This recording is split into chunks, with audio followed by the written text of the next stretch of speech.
You know, story playing has such an important part to play in children understanding what the Mass is all about. The big stories come to mind immediately, of course. Introducing the children, for example, to the great stories of Holy Week, of the Last Supper.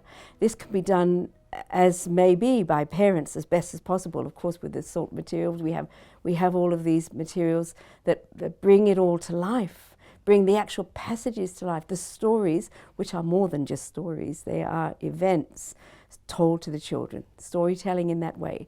So there are things like that. There's the great story of the disciples on their way to Emmaus, and the encounter that they had with a mysterious person that was Christ, and that led to a Mass happening in their own place of dwelling at Emmaus, and their return to by night back to Jerusalem to share what they had experienced. These are very exciting and moving events and stories. Now, when the children are using, for example, the Mass kit, when they're being introduced to it, as they're being introduced to it, the teacher's not going to digress, or the parent, into all these other stories. But if those stories have been woven into the experiences of the child, when they are using the materials, assembling the Mass kit, putting it together,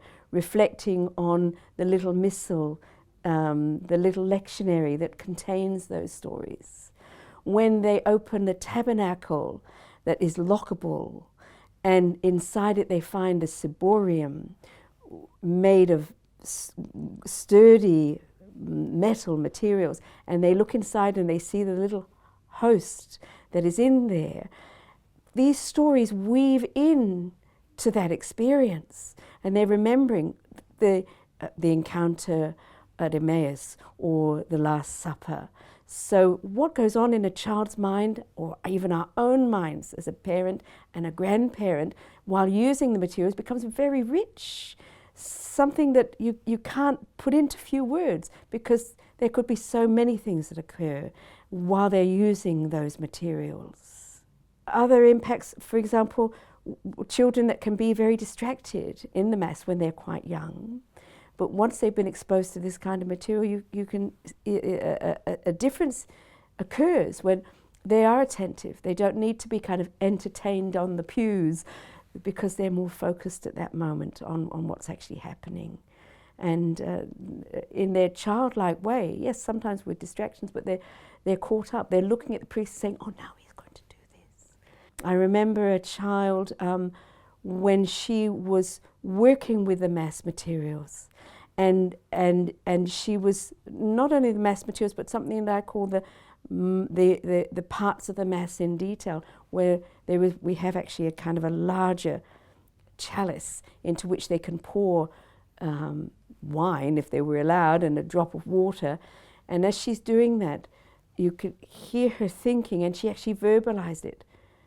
When I pour in the water, we become one thing. It's like us becoming one thing with God. The wine mixed with a little bit of water. You know, so many things that can occur to children as they're using the materials. Even if they're looking at the vestments, which is another episode to talk about, I suppose, but even the shape, the actual things that the priest wears at Mass is resonant of what was worn back in the day when they travelled, when they moved. The cloak has become the chasuble, you know, and the alb, the undergarment of the cincture is something that they probably wore too. Lots of thoughts can occur. They could be more or less accurate, but everything that happens in the Mass has a tremendous history to it.